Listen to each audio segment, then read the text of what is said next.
आपको लगता है इस देश का नेशनल मीडिया आपकी आवाज उठाएगा? याद है दिल्ली में जब स्टूडेंट का प्रोटेस्ट हुआ था, इन बड़े बड़े न्यूज चैनल्स ने उसे कवर तक नहीं किया था। वो यूट्यूबर्स और सोशल मीडिया इन्फ्लुएंसर्स थे जिन्होंने सिस्टम का गला पकड़कर उस डार्क रियलिटी को बाहर निकाला। और जब इस बिकी हुई मीडिया को मजबूरी में वो प्रोटेस्ट को कवर करना पड़ा तो उन्होंने क्या किया? उन्होंने स्टूडेंट्स की मौतों और उनके दर्द में भी पाकिस्तान का एंगल घुसा दिया ताकि असली मुद्दे से ध्यान भटकाकर अपना सस्ता प्रोपेगेंडा बेचा जा सके। इन न्यूज एंकर्स के लिए आपकी जान सिर्फ और सिर्फ एक टीआरपी का खेल है। अब एक सेकंड के लिए सोचिए, जब देश की राजधानी दिल्ली के स्टूडेंट के साथ यह गंदा गेम हो सकता है तो झारखंड, यूपी या बिहार के स्टेट्स लेवल एग्जाम की तैयारी करने वालों की क्या औकात है? उनके लिए तो ये मीडिया एग्जिस्ट ही नहीं करती। झारखंड में जब स्टूडेंट्स पेपर लीक और करप्शन के खिलाफ अपने हक के लिए सड़क पर उतरते हैं तो वहाँ प्राइम टाइम डिबेट्स नहीं होती। वहाँ आती है पुलिस की लाठियाँ, चेहरे पर आंसू गैस और 500 अनजान स्टूडेंट पर सीधे एफआईआर। मैं आपको एक रियलिटी चेक देता हूँ। एक 22 साल का लड़का जो एक 8x8 के सीलन भरे कमरे में पिछले 4 साल से जेएसएससी और जेपीएससी की तैयारी कर रहा है, उसकी लाइफ की क्या वैल्यू है? 0। वो इस करप्ट सिस्टम और बिकी हुई मीडिया के लिए कोई इंसान नहीं है। वो सिर्फ एक एग्जामिनेशन फी है और सरकार के लिए एक रेवेन्यू का जरिया। उसका फ्यूचर, उसकी मेहनत, उसके माँ बाप के सपने सब एक मजाक बन चुके हैं। और आज हम उसी मैट्रिक्स की बात करेंगे जो हर एक स्टूडेंट को अंदर से खोखला कर रहा है कि आखिर झारखंड में ऐसा क्या हुआ कि हजारों स्टूडेंट्स को पुलिस के डंडे खाने पड़े। जानते हैं इस वीडियो में। देखिए, ये गुस्सा कोई एक दिन का नहीं है, ये सालों का दबा हुआ करप्शन है जो अचानक से ज्वालामुखी बनकर फटा है। इस प्रोटेस्ट की ऑफिशियल शुरुआत 25 जुलाई 2026 के आसपास रांची के जयपाल सिंह मुंडा स्टेडियम में एक शांतिपूर्ण धरना के रूप में हुई थी, लेकिन असली आग 29 जुलाई 2026 को लगी। एक सिंपल सा सवाल था, एग्जाम्स में ट्रांसपेरेंसी क्यों नहीं है? जेपीएससी और जेएसएससी के रिक्रूटमेंट एग्जाम्स, खासकर 14th जेपीएससी और जेएसएससी सीजीएल में भारी धांधली और पेपर लीक के आरोप लगे। सोचिए, एक बच्चा दिन रात पढ़ रहा है, उसकी आंखें किताब पढ़ पढ़ कर थक चुकी है और दूसरी तरफ कोई पैसे देकर वही सिस्टम खरीद रहा है। आप कितनी भी मेहनत कर लो, सिलेक्शन उसका होगा जिसके पास कैश है, जिसके पास मोटा पैसा है। और ये रियलिटी एक नॉर्मल स्टूडेंट को अंदर से तोड़ देती है। स्टूडेंट्स की मांग बहुत क्लियर थी।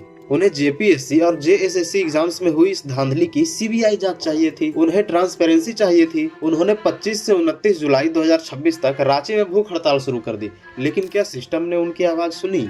बिल्कुल नहीं, क्योंकि हमेशा की तरह सिस्टम बहरा हो चुका था। और जब शांति से बात नहीं बनी तो डिस्प्रेशन बढ़ने लगी। अब आता है इस मूवमेंट की टाइमलाइन पर, एक ऐसी टाइमलाइन जो किसी सस्पेंस थ्रिलर से कम नहीं है। झारखंड में सरकारी नौकरी मांगना कितना खतरनाक हो चुका है, इसका एक ब्रूटल बैक स्टोरी है। साल 2024 एक्साइज कांस्टेबल के फिजिकल एग्जाम में दौड़ लगाते वक्त 19 युवाओं की मौत हो गई थी। 19 लोग अपनी जान गंवा बैठे सिर्फ एक छोटी सी नौकरी पाने की उम्मीद में। ये अब सिर्फ एग्जाम नहीं रहा था, ये मौत का एक रेस बन चुका था।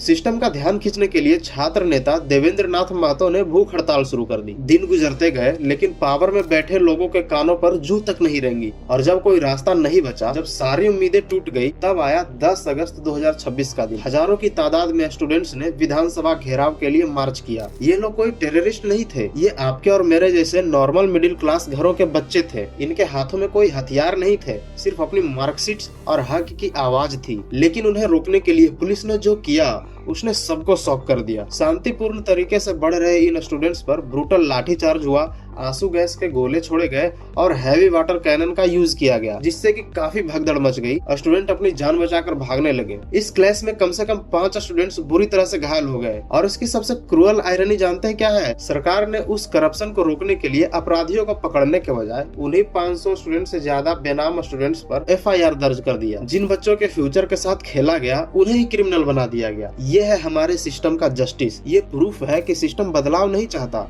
वो सिर्फ आवाज दबाना चाहता है। अब आता है सबसे बड़ा क्लाइमेक्स। सिस्टम हमेशा कहता है कि स्टूडेंट्स झूठ बोल रहे हैं, कोई पेपर लीक नहीं हुआ है, लेकिन फैक्ट्स कुछ और ही स्टोरी बताते हैं। स्टूडेंट्स का शक 100% सही था। प्रोटेस्ट का प्रेशर जब आउट ऑफ कंट्रोल होने लगा, तब जाकर सच्चाई सामने आई। जेपीएससी के पूर्व चेयरमैन एल खियांगते को आखिरकार सीआईडी ने गिरफ्तार कर लिया। इन्फोर्समेंट डायरेक्टोरेट यानी ईडी भी अब इसमें मनी लॉन्ड्रिंग की जाँच कर रही है। इसका मतलब समझ रहे हैं आप? जो अथॉरिटीज और ऑफिसर्स बच्चों का फ्यूचर डिसाइड करते हैं, उनके टॉप लोग ही जेल जा रहे हैं। यानी कि पूरा का पूरा सिस्टम, पूरा का पूरा इंस्टीट्यूशन ही करप्ट निकला। फिर बवाल को शांत करने के लिए सरकार ने एक क्लासिकल पॉलिटिकल मूव चला। उन्होंने स्टूडेंट्स को एक लॉलीपॉप थमा दिया। सरकार ने 14वीं जेपीएससी प्रीलिम्स सहित 3 एग्जाम्स को कैंसिल करने की बात मान ली। न्यूज में आ गया कि स्टूडेंट्स की जीत हुई। मीडिया ने इसे सक्सेस स्टोरी की तरह दिखाया। लेकिन एक हार्ड हिटिंग सवाल पूछो अपने आप से, क्या एग्जाम कैंसिल करना सच में इंसाफ है? देखिए, एग्जाम कैंसिल होने से उस करप्ट अधिकारी का कुछ नहीं जाता, वो तो वही रहेगा। लेकिन उस एक डिसीजन से एक गरीब छात्र की 3 साल की मेहनत मिट्टी में मिल जाती है। उसके कमरे का भरा हुआ रेंट कौन वापस करेगा? उसका डिप्रेशन कैसे ठीक होगा? उसकी लाइफ के जो साल बर्बाद हुए उसका हिसाब कौन देगा? सिस्टम करप्शन करता है और उसकी सजा स्टूडेंट अपना वक्त देकर चुकाते हैं। और ये एक एंडलेस लूप है जिसमें आप फंसा दिए गए हैं। एक ट्रैप जो कभी खत्म ही नहीं होता। पहले फॉर्म आएगा, फिर डिले होगा, फिर जैसे तैसे एग्जाम्स होगा, उसके बाद फिर लीक हो जाएगा, उसके बाद प्रोटेस्ट होगा और फिर पुलिस डंडे मारेगी और फाइनली एग्जाम कैंसिल। फिर से जीरो से शुरू करो। पिछले वीडियो में मैंने ईएमआई और जॉब मैट्रिक्स की बात की थी। हम कहते हैं कि मिडिल क्लास फाइनेंशियल ट्रैप में फंसा है, लेकिन उस ट्रैप का क्या जहां जॉब्स मिलने से पहले ही बिक चुकी होती है। आप डिग्री लेते हो ताकि आपको जॉब मिले, पर जब सिस्टम ने ही डिसाइड कर लिया है कि जॉब उसी को मिलेगी जो पैसे देगा, तो आपकी मेहनत की क्या औकात रह गई? हम सब इस सिस्टम के गुलाम बन चुके हैं और ये सिर्फ झारखंड के अकेले की लड़ाई नहीं है। इस सिस्टम का पैटर्न हर जगह सेम है। आज ये इनजस्टिस झारखंड के स्टूडेंट के साथ हुआ है, कल यही सेम चीज यूपी पुलिस भर्ती में हुई थी, जहाँ पेपर लीक के बाद बड़ा बवाल हुआ था। परसों ये आग बिहार में लगेगी। हर स्टेट का यूथ इस दर्द से गुजर रहा है, लेकिन हम चुप बैठे रहते हैं। मैं आपको सब्सक्राइब करने या लाइक करने के लिए नहीं कहूंगा। मैं बस आपसे एक क्वेश्चन पूछना चाहता हूँ, क्या हमारी यूथ सिर्फ सड़कों पर लाठियां खाने के लिए पैदा हुई है? क्या हमारी एग्जिस्टेंस सिर्फ सरकारी खजाने में एग्जाम्स फीस भरने के लिए रह गई है? अगर आप इस दर्द को समझते हैं तो इस सच्चाई को शेयर कीजिए, अपने दोस्तों को दिखाइए कि पर्दे के पीछे गेम कैसे खेला जा रहा है। हम इस सिस्टम को बदल तो नहीं सकते, पर हम इसे एक्सपोज जरूर कर सकते हैं। कमेंट्स में आइए और हमें बताइए कि आपके स्टेट में किस एग्जाम का यही हाल हुआ है, क्योंकि जब तक आवाज नहीं उठेगी तब तक नए एफआईआर दर्ज होते रहेंगे और लोग बेवकूफ बनते रहेंगे। आप डिसाइड कर लो कि इसे चुपचाप बर्बाद होते देखना है या सवाल पूछना है। मिलते हैं अगले वीडियो में एक नए डार्क रियलिटी के साथ। Thanks for watching.